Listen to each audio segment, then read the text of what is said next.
Let me ask you something real quick. What would you do if your own child thought you were living large, while you were counting canned beans in the dark? Because that's exactly where I found myself last Mother's Day.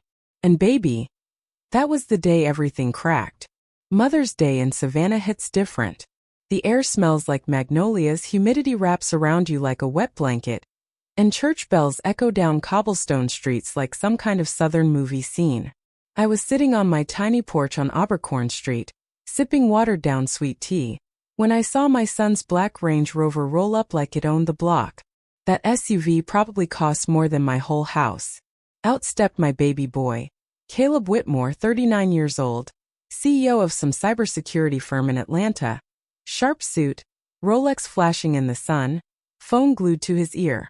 Behind him, his wife, Vanessa, all silk dress, red bottoms, oversized sunglasses like she's auditioning for Real Housewives of Georgia. Hair laid, makeup flawless, smile polished, fake as a $3 bill. They came up the steps smiling, holding this huge bouquet like they were about to film a Hallmark special. "Mama," Caleb said, kissing my cheek. "Happy Mother's Day." Vanessa air-kissed the side of my face like she didn't want to smudge her lip gloss.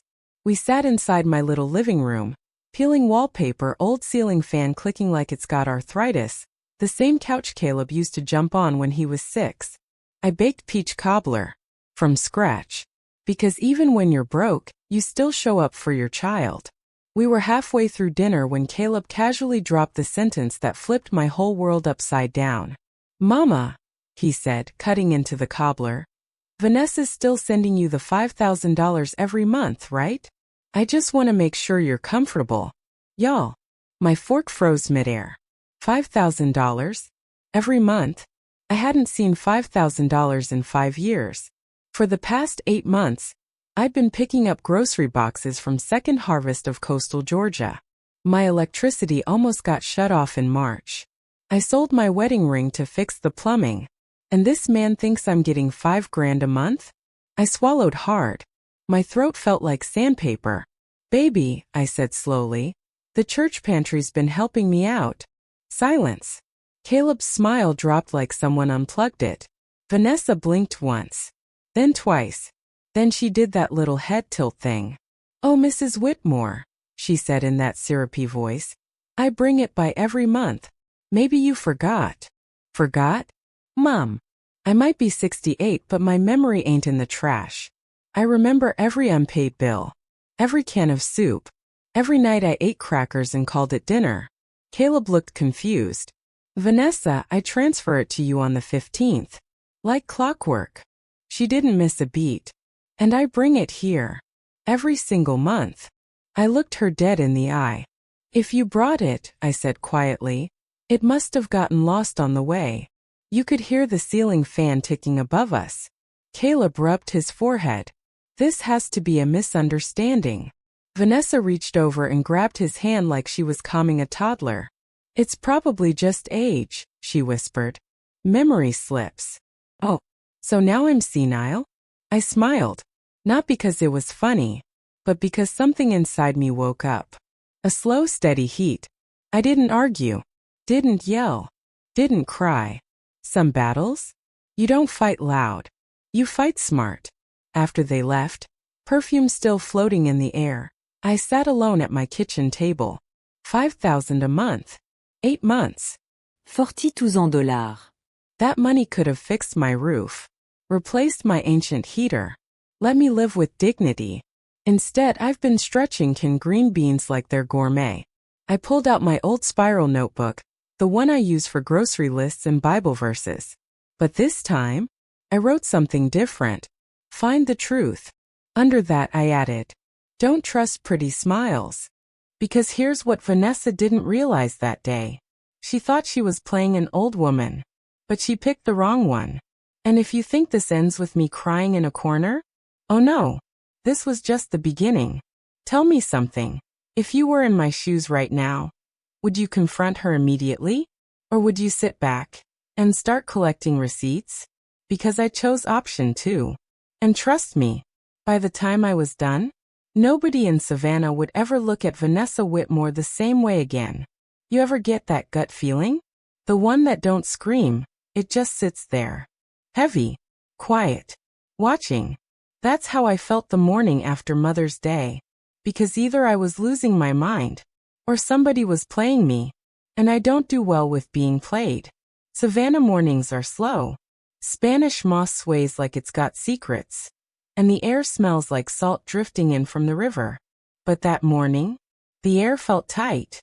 I pulled out my old bank folder, the one I keep in a biscuit tin above the fridge. I sat at my tiny kitchen table and went through every single statement from the last 8 months. Power bill, water bill, $1.27 interest, declined debit card charge at Piggly Wiggly, but not a single $5,000 deposit. Not one. Now listen, I used to do bookkeeping for a small real estate office downtown. Numbers don't scare me. Numbers tell the truth even when people don't. And these numbers? They were loud. Around 10 a.m., I put on my church hat, because if I'm about to handle business, I'm doing it with dignity, and walked 3 blocks to my bank. Savannah Community Credit Union. Same one I've had since 1982. The young teller, Jasmine, smiled when she saw me. "Morning, Miss Evelyn. I need you to check something for me, baby," I said, sliding my ID under the glass. "Has there been any deposit of $5,000 monthly from Caleb Whitmore?" Her fingers tapped the keyboard. She paused, then tapped again. Her smile faded. "Ma'am, there ain't no deposits like that." I felt something drop in my chest. "You sure?" "Yes, ma'am. Only activity is your social security check and small withdrawals. No wires. No transfers. No cash deposits. Nothing." I nodded like it didn't just punch me in the soul. "Thank you, sweetheart." I stepped outside into the Georgia heat, and for a second, I just stood there. $42,000. Gone somewhere. And I had a real strong suspicion about where. I didn't go home. Instead, I walked straight to First Baptist Church of Savannah. Pastor Green was inside arranging chairs for Wednesday Bible study. He looked up when I walked in. "Evelyn, you look troubled." I sat down in the front pew. "Pastor," I said, "if someone was stealing from you, but they smiled while doing it, what would you do?" He didn't answer immediately. Just sat beside me. "Are you asking for forgiveness advice? Or strategy?" Now that made me smile. Strategy. He leaned back, folded his arms. "Then you gather proof. Truth don't need noise. It needs light." Light. That word stuck with me. Because Vanessa? She operates in shadows. Designer shadows. Expensive shadows. The kind that fool people. But light? Light burns. That afternoon, I made a call I probably should have made sooner. I called Caleb's office. Whitmore Cyber Defense Group. The receptionist answered. I kept my tone sweet, calm, southern polite. "I'm Evelyn Whitmore, Caleb's mother. I need to speak with someone in accounting." 10 minutes later, I was on the line with a woman named Karen. Professional voice. No nonsense. "Yes, ma'am, Mr. Whitmore has recurring automated transfers set up on the 15th of each month." My heart skipped. "And where do those transfers go?" Small pause. "I can't release full details without authorization, but the recipient account is listed under your name." My name? I almost dropped the phone. My name? "Yes, ma'am. Evelyn Whitmore." I swallowed hard. "Are you absolutely sure?" "Yes. That account was opened 8 months ago." 8 months. Exactly when Caleb said he started sending money. I thanked her and hung up. Then I sat very still in my kitchen. Because here's what just happened. Someone opened a bank account in my name. And Caleb's been sending $5,000 into it every month. But I never saw a dime. You following me? That means this wasn't a misunderstanding. It wasn't memory. It wasn't age. It was fraud. And there's only one person in this world who had access to my ID copy, my social security number, and Caleb's blind trust. Vanessa. That woman had come over plenty of times offering to help organize paperwork. Lord knows what she scanned. I walked to my bedroom, opened my dresser drawer, and pulled out a leather-bound notebook Caleb gave me years ago. First page. I wrote, "Fake account opened in my name. Transfers confirmed. 8 months. $40,000. Then underneath, "This ain't about money anymore. Because let me tell you something. You can steal from me. You can lie on me. But you do not, and I mean do not, use my name to rob my own child." That's when the calm turned cold. And cold? Cold makes you dangerous. Now here's the real question. Do I tell Caleb immediately and risk Vanessa twisting the story? Or do I dig deeper and let her hang herself with her own lies?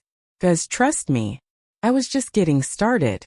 And by the time I was done, Vanessa wasn't just going to lose money.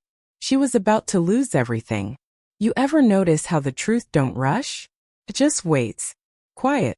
Patient. Like it knows the liar's gonna trip over their own ego eventually. Well, that's exactly what I was counting on. Because now I knew something Vanessa didn't know I knew.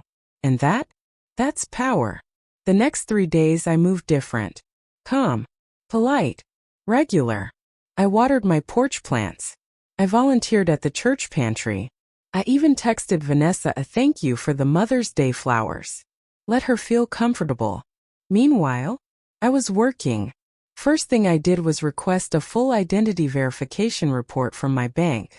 If someone opened an account under my name, there had to be paperwork. Signatures. Copies of ID. Something. Second thing, I called Caleb again, but not directly. See, if I confronted him too early, Vanessa would spin it like a DJ at a club. So instead I called his office accountant again. This time I asked a sharper question. "Ma'am," I said, sweet as pie, "what bank does that account deposit into?" Small pause. "Atlantic Coast Financial." I almost laughed. Because I have never stepped foot in Atlantic Coast Financial in my entire 68 years on this earth. So now we had a location. Now we had a trail. And trails? Trails lead somewhere. 2 days later, I got a call back from Savannah Community Credit Union. "Miss Evelyn," Jasmine said carefully, "we pulled your identity record. There's been a second checking account reported under your social security number." My chest tightened. "Open where?" "Atlantic Coast Financial. Opened 8 months ago." I closed my eyes. There it was. Proof that this wasn't confusion. It was calculated. And here's the thing about calculated people. They always think they're the smartest in the room. That Friday, like clockwork, Vanessa pulled up in her pearl-white Mercedes. Different car from Mother's Day. Temporary tax. Interesting. She stepped out wearing a soft blue linen dress, holding a basket of gourmet pastries like she was auditioning for Sweetest Daughter-in-Law of the Year. "Mama Evelyn," she chirped. I smiled back. "Vanessa, sugar, come on in." We sat at my small dining table. She crossed her legs elegantly, diamond bracelet catching the light. "I just wanted to check in," she said. "Make sure everything's good." "Oh, everything's good, all right." "Vanessa," I said lightly, stirring my tea, "remind me again, which bank do you use when you bring my allowance?" She didn't even blink. "Oh, I usually withdraw from Atlantic Coast." Y'all. My tea almost slipped from my hand. She said it so smooth, so confident, like she didn't realize she just handed me the rope. "Atlantic Coast?" I repeated. "Yes, ma'am," she smiled. "They're wonderful." "Oh, I bet they are." I leaned back. "Funny," I said casually, "because I've never banked there in my life." For a split second, just a flicker, her jaw tightened. But then she laughed. "Oh, I meant Caleb's business uses them sometimes. You know how confusing banking can be." "Confusing? Baby, I balanced ledgers before you learned how to contour your face. But I didn't push. Not yet. Because pushing too early makes snakes slither away. And I needed this one comfortable." She left 10 minutes later. But not before saying something that sealed her fate. "You know, Mama Evelyn," she smiled sweetly at the door. "Sometimes older people get overwhelmed with finances. That's why Caleb lets me handle things." Older people. Overwhelmed. Handle things.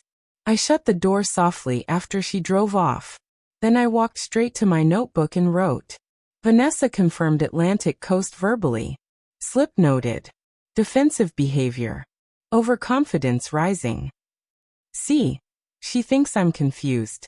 She thinks I'm fragile. She thinks I won't dig. And that right there? That's her biggest mistake. Because I wasn't just some lonely widow scraping by. I was a former bookkeeper. A mother.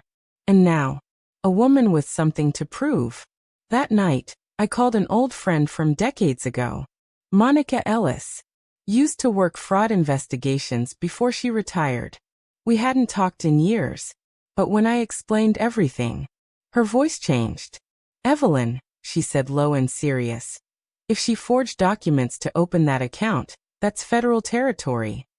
Federal. That word hit different.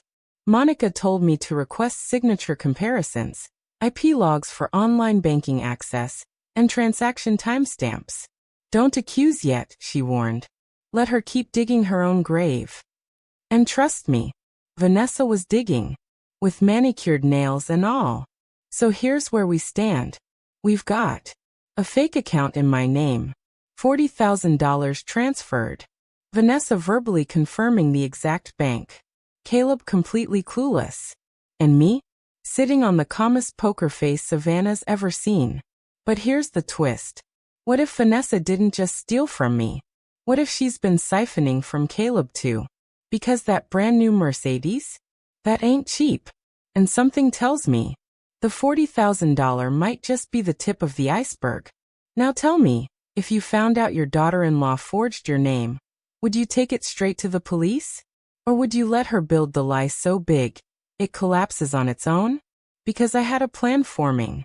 And in part 4, Vanessa makes a mistake she can't walk back. And that's when the real game begins. You ever circle a date on the calendar and just wait? Not anxious. Not nervous. Just ready.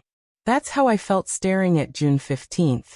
Because if Caleb was telling the truth, and I believed he was, another $5,000 was about to move.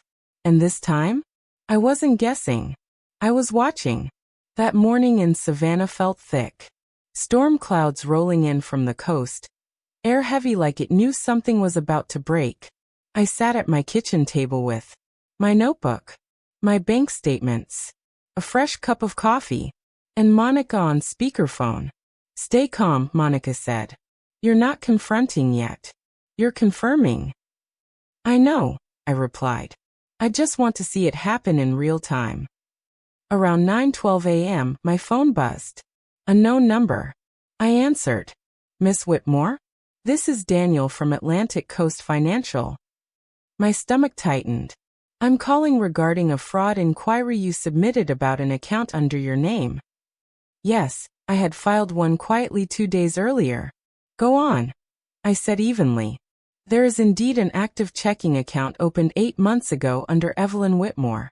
The primary user listed is Vanessa Whitmore. Primary user. Listed. Not secondary. Not joint. Primary. My fingers gripped the edge of the table. And the signature on file? I asked. Does not appear to match the signature on your driver's license copy you provided. There it was. Forgery. Clear as day. Has there been activity today? I asked. He paused. Yes, ma'am. A scheduled transfer of $5,000 was deposited this morning at 8 a.m. I closed my eyes. Right on schedule. Like rent. Like clockwork. Like theft. After I hung up, Monica let out a low whistle. She's bold. No. Y correcta. She's greedy. There's a difference. Bold people take risks. Greedy people get sloppy. And Vanessa? She was starting to slip. Around noon, my phone buzzed again. This time it was Caleb. Hey, Mama, he said, distracted like always. Just wanted to check. Vanessa dropped off your envelope this morning, right? Envelope. I looked around my empty kitchen. No, baby, I said gently. Nobody's been by. Silence. Then a shift in his tone. That's weird. She told me she was heading there. Oh, she was heading somewhere all right. Just not here. Maybe she got busy, I offered calmly. Yeah, he muttered. Probably meetings. Meetings. At 3:47 p.m., guess who pulled up in my driveway? Pearl white Mercedes. Fresh wax. Temporary tag still flapping slightly. Vanessa stepped out wearing oversized sunglasses like paparazzi might jump out of my azaleas. She held a small envelope. Oh, Mama Evelyn, she sang. I'm so sorry I'm late. Crazy day. Crazy day. I opened the door slowly. Come on in. We sat at the same dining table.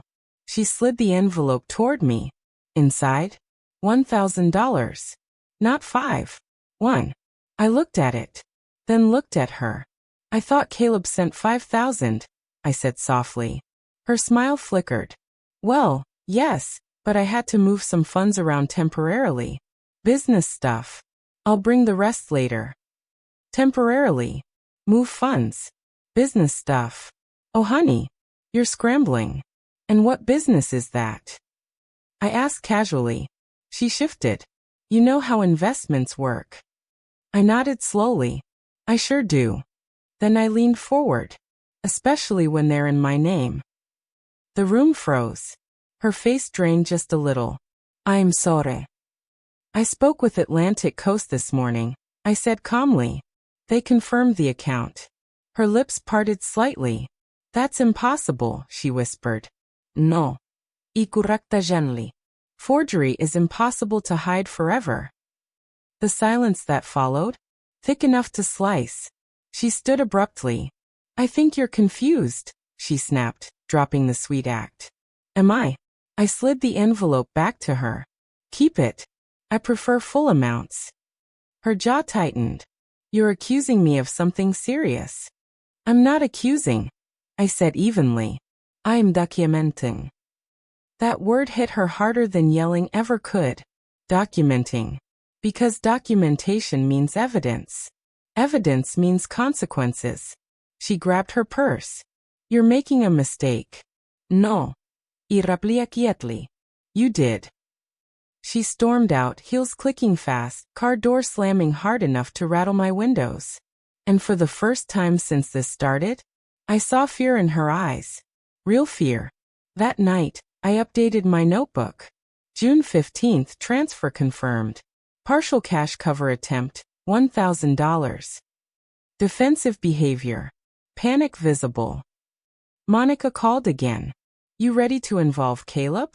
I stared at the page. Not yet. Because here's the thing.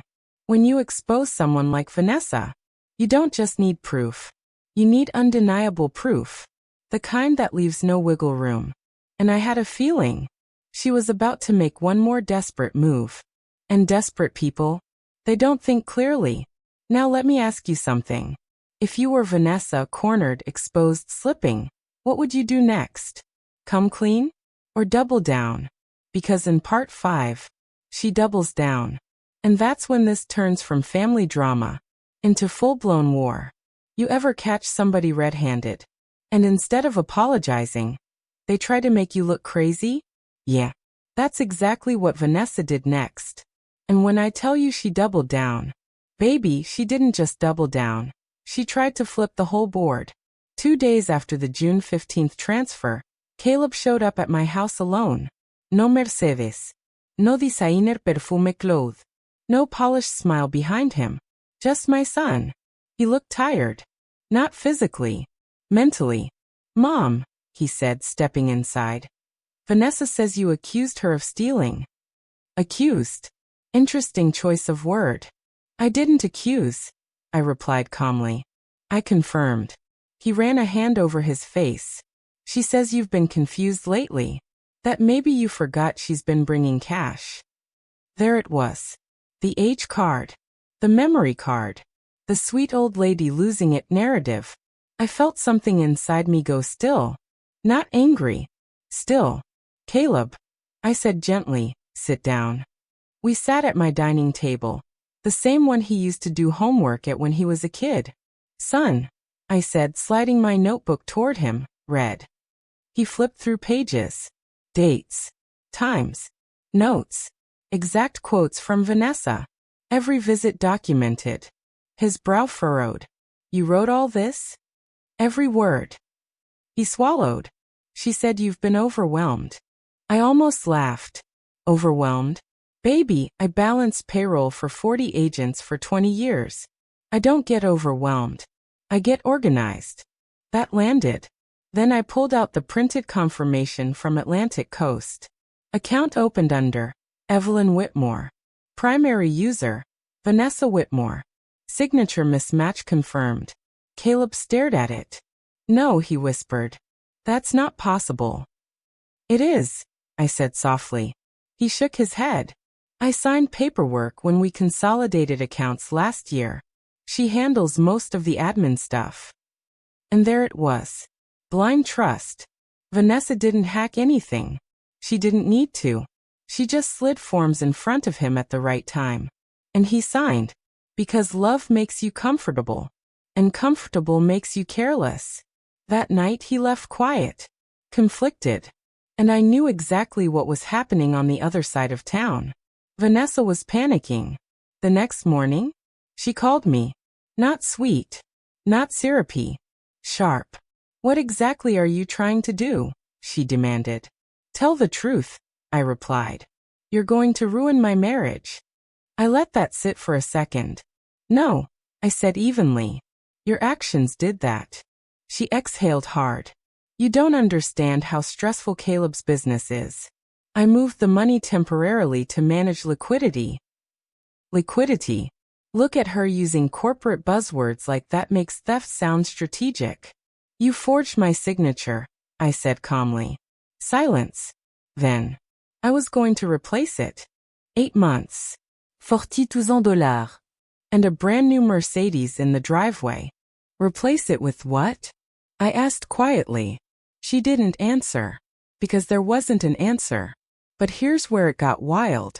That afternoon, Caleb's business partner called him. Apparently, an internal audit flagged irregularities on the corporate expense card. Guess whose name kept popping up? Vanessa's. Spa charges in Charleston. Weekend flights to Miami. Boutique Hôtel Stay. Not business meetings. Not client dinners. Personal.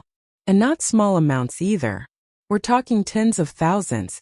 When Caleb confronted her about that, she tried the same script. Accounting mix-up. Temporary.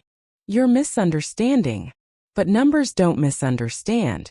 And spreadsheets don't lie. By Friday, Caleb showed up again. This time, he looked like a man who hadn't slept. She's been moving money around for months, he said quietly. Not just yours. There it is. I didn't smile. Didn't gloat. Because this wasn't victory. This was collapse. She said you've always resented her, he added. Oh, so now I'm jealous too? Caleb, I said gently. I prayed for you to marry a woman who'd protect you, not drain you. He sat down heavily. I don't know what's real anymore. That broke my heart. Because this wasn't about $40,000. It was about trust. And when trust cracks, everything shakes. Later that night, Monica called again. You need to file officially, she said, before she tries to close that account and erase trails. Erase trails. Vanessa absolutely would try that. Because corner people do reckless things.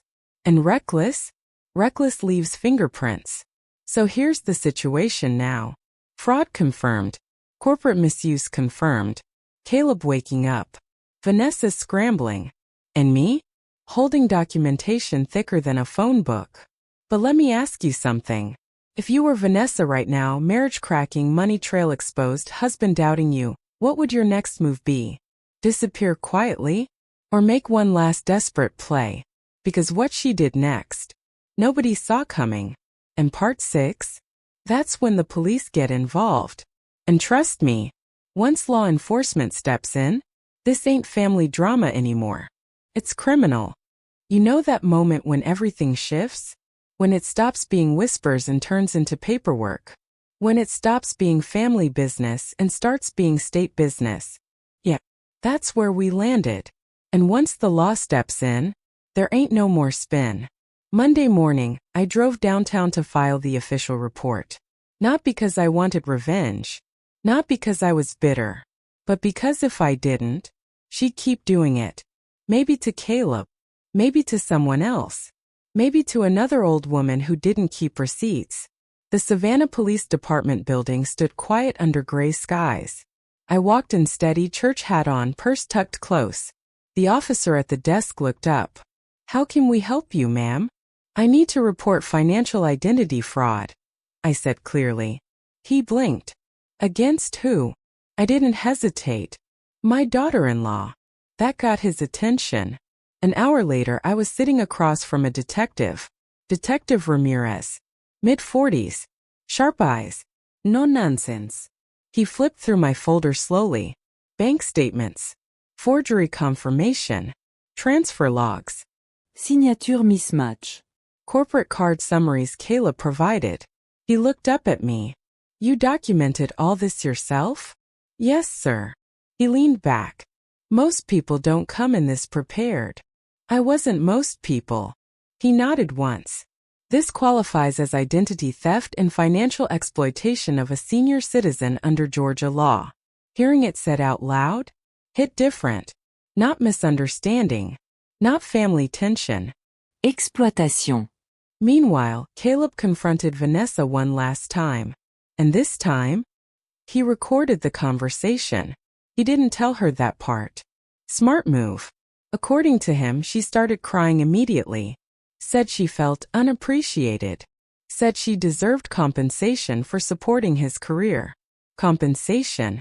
Like marriage's payroll. When he asked why she forged my name, she said, "I didn't think your mom would notice." That sentence right there? That was the nail in the coffin. Because it wasn't desperation. It wasn't survival. It was entitlement. By Wednesday afternoon, Detective Ramirez had enough to issue a formal inquiry. They froze the Atlantic Coast account.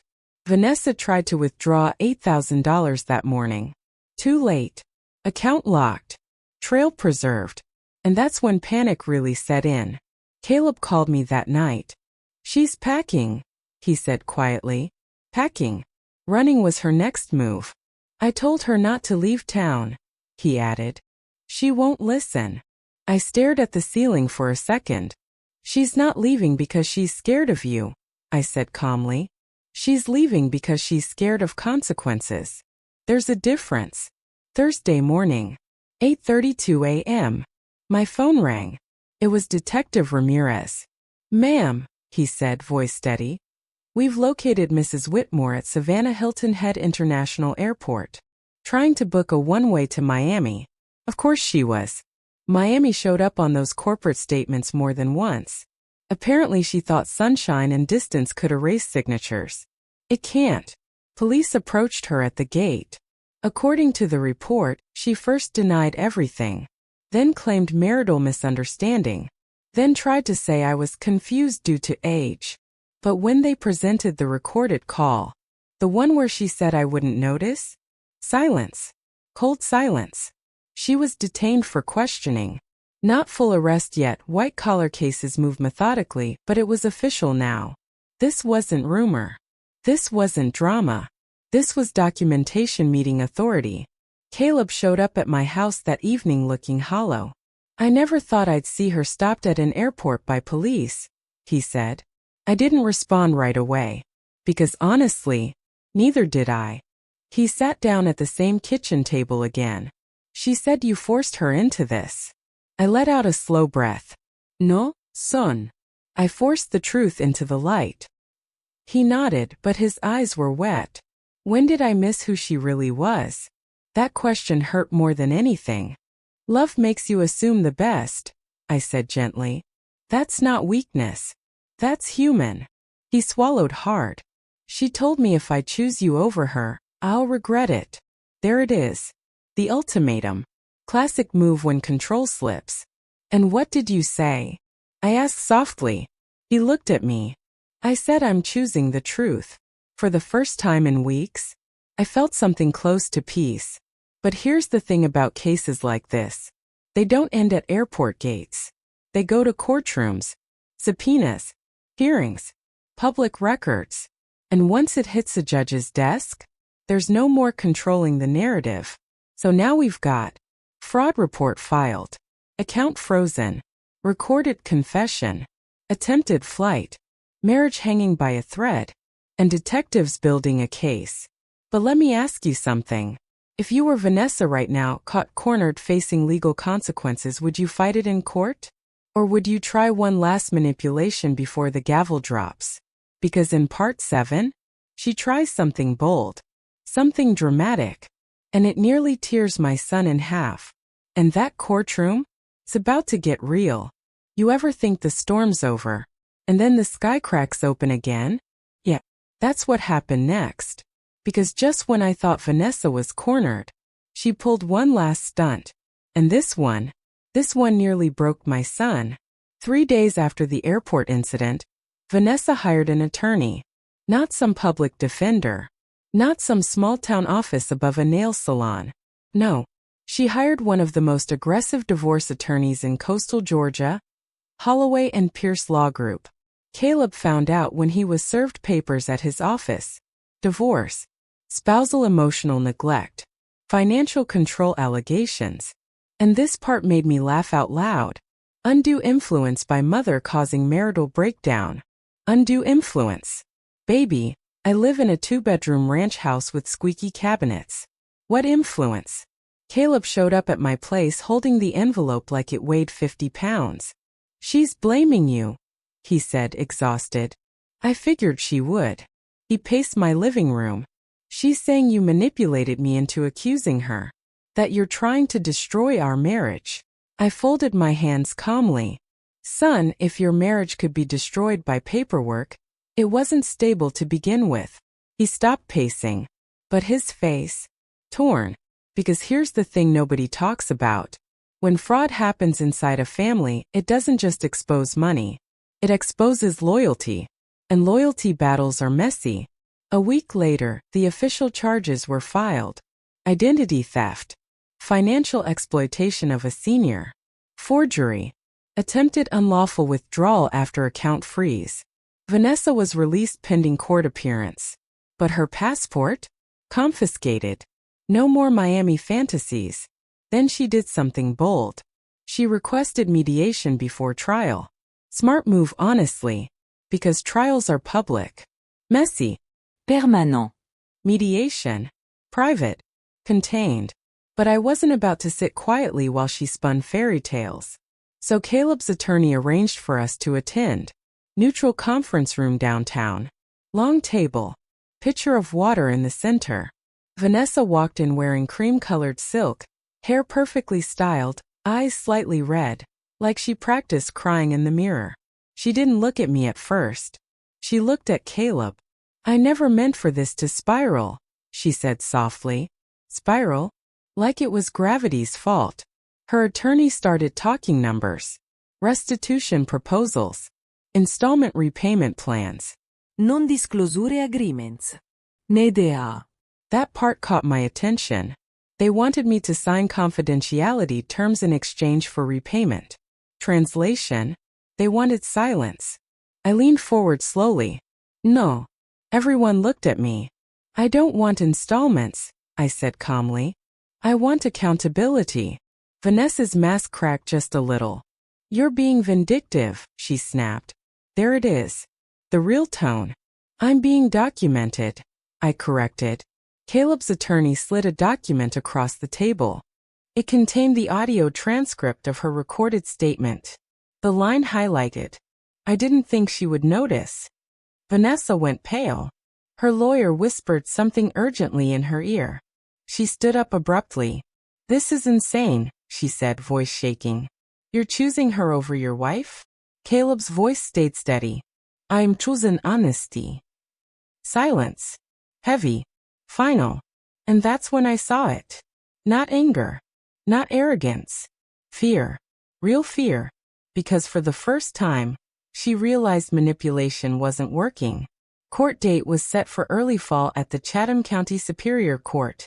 Public record. Public hearing. No ideas. No quiet exit. And Savannah? Savannah talks. Word spreads faster than humidity in July. Caleb's business partners distanced themselves. Joint accounts were frozen. Her access to corporate cards? Gone. The Mercedes? Returned. Temporary tags suddenly didn't look so cute. The night before the preliminary hearing, Caleb came over again. He looked calmer. Different. Like the fog had finally lifted. She tried to get me to drop the charges, he said quietly. Said she'd disappear if I did. Disappear. Funny how running seems like a solution when truth gets loud. And what did you say? I asked. He met my eyes. I said I'm done protecting lies. That's when I knew. Not just the case. But my son. He wasn't the same naive man who signed papers blindly. He was awake now. But here's where it gets heavy. Because court isn't just about winning. It's about exposure. Every transaction. Every forged signature. Every spa weekend in Charleston. Every Miami flight. All of it. About to be read out loud in a courtroom. Under oath. So let me ask you something. If you were Vanessa, reputation on the line, marriage collapsing, charges pending, would you plead guilty and minimize damage? Or would you gamble everything on one last dramatic defense? Because in Part 8, the courtroom doors open. And what she says under oath, nobody, and I mean nobody, saw coming. And trust me, when that gavel hits, lives change. You ever sit in a courtroom and realize, this is it. No more hallway whispers. No more private negotiations. No more curated Instagram version of the truth. Just facts. Under oath. And when Vanessa finally took that stand, I promise you, nobody in that room was ready for what came out of her mouth. The morning of the hearing, Savannah was humid like always. Air thick, sky bright, courthouse steps already buzzing. We walked into Chatham County Superior Court just before 9 a.m. Caleb wore a navy suit. Looked older than he did a month ago. I wore my cream church dress. Simple pearls. No drama. Vanessa? She showed up in powder blue. Soft makeup. Hair pulled back. The I'm misunderstood, not malicious look. If you didn't know better, you'd think she was there for jury duty. The prosecutor laid it out clean. 8 months of unauthorized transfers. Forgery confirmation from Atlantic Coast. Recorded admission. Attempted withdrawal after freeze. Attempted flight to Miami. Each point hit like a drumbeat. Vanessa's attorney tried to soften it. Marital financial miscommunication. Intent to repay. Emotional strain. But then came the moment that changed everything. They called Vanessa to testify. She stood up slow, hand on the Bible, voice barely above a whisper when she swore to tell the truth. And for a second, I thought maybe, just maybe she'd own it. Maybe she'd say she panicked. Maybe she'd say she messed up. Maybe she'd take responsibility. Instead, she turned toward the judge and said, I did move the money, but it wasn't theft. It was protection. Protection. The room shifted. The prosecutor blinked. Protection from what? He asked. She inhaled dramatically. From Caleb's poor business decisions. His company was unstable. I moved the money to shield our assets. Now listen. That was new. That wasn't desperation. That was strategy. She was trying to paint herself as the financial guardian. Like she forged my signature out of love. The prosecutor didn't even raise his voice. Mrs. Whitmore, did Mrs. Evelyn Whitmore authorize you to open an account in her name? No. Did she sign the documents? No. Did you believe she would notice? Silence. The prosecutor read from the transcript. I didn't think she would notice. Her shoulders stiffened. That was taken out of context, she muttered. Out of context? There is no context where that sentence sounds innocent. Then came the financial records from Caleb's company. Turns out there was no instability. Revenue was up 18% year over year. No risk. No emergency. Just spa weekends in boutique hotels. When the corporate card charges were displayed on the monitor, Charleston, Miami luxury resorts, the courtroom got quiet. Even Vanessa's attorney stopped writing, because the math wasn't matching. Then something unexpected happened. The judge asked her directly, if this was protection, why attempt to leave the state after the account was frozen? That question, sharp, precise. Vanessa hesitated, and that hesitation said more than any speech could. I felt attacked, she finally answered. Attacked. Not accountable. Not responsible. Attacked. Caleb was called next. Watching your child testify against their spouse? That's a different kind of pain. But his voice didn't shake. I trusted her, he said. Completely. I signed documents without reading them because I believed in our partnership. The judge nodded slowly. And do you believe this was protection? Caleb looked straight ahead. No, Your Honor. It was control. That word hung in the air. Control. Because that's what this was always about. Not money. Control. By late afternoon, the judge announced that formal trial proceedings would move forward, rather than dismissing or settling quietly. Charges stood. Asset review ordered. Restitution evaluation scheduled. And potential sentencing pending. The gavel hit once. Sharp. Final for the day. But not final for her. Outside the courthouse, reporters weren't swarming. This wasn't national news, but in Savannah, word spreads fast. Caleb's business partners were present. So were a few church members. Vanessa walked out first. No tears now. No soft smile. Just tight jaw and fast steps toward her attorney's car. The performance was over. That night, Caleb sat across from me again at my kitchen table. Same table. Different energy. She still thinks she can spin this, he said quietly. She can try, I replied. But truth doesn't spin. It stands. He nodded slowly. I feel stupid. I reached across the table. Feeling stupid means you learned. Staying blind would have been stupid. He exhaled. And for the first time in weeks, there wasn't chaos in his eyes. Just clarity. Now here's the real question. Court dates don't just end with statements. They end with consequences. Restitution. Probation. Maybe even jail time. And when sentencing day comes, there's no more speeches. No more silk dresses. No more strategic tears. So let me ask you, if you were facing possible prison over greed, would you finally admit the truth? Or would you gamble everything on pride? Because in Part 9, the sentence gets handed down. And what the judge says to Vanessa, that's the part nobody in that courtroom will ever forget. You ever sit in a courtroom waiting for a sentence, and the air feels so heavy you can barely breathe? That was sentencing day. No dramatic outfits this time. No soft smiles. No misunderstood wife energy.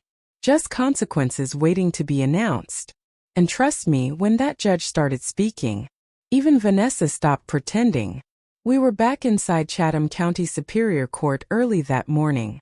No crowd this time. Just the attorneys. Caleb. Me. Vanessa. She looked different. No silk. No glam. Simple gray suit. Hair pulled tight. She wasn't playing to the room anymore. She was bracing. The prosecutor laid out the final summary. $40,000 transferred under forged identity. Additional $27,000 in unauthorized corporate charges. Attempted withdrawal after fraud freeze. Attempted departure from the state. Recorded acknowledgement of intent. Clean. Precise. Unemotional. Because facts don't need flair. Vanessa's attorney argued for leniency. She has no prior record. She acted out of financial anxiety. She is willing to repay in full. Financial anxiety. Funny how anxiety always shows up after somebody gets caught. Then the judge spoke. Calm voice. Steady tone. Mrs. Whitmore, financial exploitation of a senior citizen is not a misunderstanding. It is a breach of trust at the most fundamental level. The courtroom was silent. You forged your mother-in-law's name because you believed she would not notice. You moved funds without consent. You attempted to conceal activity. And when confronted, you shifted blame rather than accepting responsibility. Vanessa stared straight ahead. No tears. No performance. Just reality. The judge continued. White-collar crime does not wear a mask of desperation here. It wears a mask of entitlement. That line hit hard, because that's exactly what this was. Entitlement. Then came the sentence. Restitution ordered in full, $67,000 total including corporate misuse. 5 years probation. Mandatory financial crimes counseling. Community service hours. And 6 months suspended jail sentence contingent on compliance. Meaning, 1 slip, 1 violation, and she serves time. No more games. No more spin. Greed got a leash. The gavel hit. Final. Vanessa exhaled sharply like she'd been holding her breath for weeks. Her attorney whispered something. She nodded faintly. Then she turned not to me but to Caleb, and said quietly, "You're really choosing this." Not apologizing. Not admitting. Still framing it like betrayal. Caleb didn't flinch. "I'm choosing honesty," he said again. Same words as before. But this time, they landed with weight. Because it was official now. Outside the courthouse the air felt lighter. Not happy. Not celebratory. Just settled. Caleb stood beside me on the steps. "She could have avoided all of this," he murmured. "Yes," I said softly. "But pride don't like surrender." He nodded slowly. The divorce proceedings were already in motion. Clean break. No more joint accounts. No more blind signatures. No more polished manipulation. The Mercedes? Gone. Least luxury has a funny way of disappearing when the money trail dries up. That night, I sat at my kitchen table alone. Notebook open one last time. I wrote, restitution ordered. Probation set. Truth documented. Case closed. Then I closed the book. Because here's something people don't talk about. Winning doesn't always feel loud. Sometimes it feels quiet. Sometimes it feels like peace. And sometimes, it feels like protecting your child from something they didn't see coming. A week later, the first restitution payment cleared. Direct deposit. Into my actual account. Not a fake one. And Caleb started therapy. Said he wanted to understand why he ignored red flags. That right there? That's growth. Because this story wasn't about destroying someone. It was about stopping destruction. Big difference. But let me leave you with this. Greed always thinks it's smarter than documentation. Manipulation always thinks emotion will beat evidence. And entitlement always believes consequences are optional. They're not. Every transfer leaves a trail. Every lie leaves a crack. And every forged signature leaves a receipt. Now here's the real question. If I hadn't checked those bank statements, if I had believed I was too old to understand, if I had stayed quiet, how long would she have kept going? And how many more people would have paid the price? Because in the final part, I'm going to tell you what happened to Vanessa 1 year later. And trust me, karma doesn't need a courtroom. It just needs time. You ever look back at a storm and barely recognize the version of yourself who walked into it? That's how I felt 1 year later. Same house. Same squeaky kitchen cabinets. Same savanna humidity curling the edges of my porch plants. But me? Different. Stronger. Sharper. And a whole lot less tolerant of nonsense. A full year had passed since sentencing day at Chatham County Superior Court. Restitution had been paid in full, every dollar. Not because Vanessa suddenly found a conscience, but because probation officers don't play. Miss a payment? Violation. Violate? Jail. Simple math. She kept up. Quietly. No drama. No social media glow PS. No luxury weekends. Turns out, life hits different when the spotlight's off and your credit score's on life support. Caleb finalized the divorce 6 months after sentencing. Clean break. No alimony. No shared assets. No more joint financial strategies. He moved offices. Restructured his company. Put a third-party accounting firm in charge of audits. Said he never wanted blind spots again. Smart man. Growth doesn't look flashy. It looks responsible. As for Vanessa, Savannah's not that big. Word travels. White-collar charges don't exactly look cute on LinkedIn. She tried relocating to Atlanta for a fresh start. Didn't last. Probation restrictions kept her tied to Chatham County. Funny how running keeps circling back to consequences. Last I heard, she was working contract admin for a small logistics firm. Supervised accounts. Heavy oversight. No signature authority. Imagine going from luxury spa weekends to having someone double-check every form you touch. That's humbling. But here's the part nobody expected. About 9 months after the trial, I got a letter. Handwritten. From Vanessa. I stared at that envelope for a long minute before opening it. Inside. No excuses. No blame shifting. No, you ruined my life. Just this. I thought control was security. I thought money meant stability. I didn't realize I was destroying trust to feel powerful.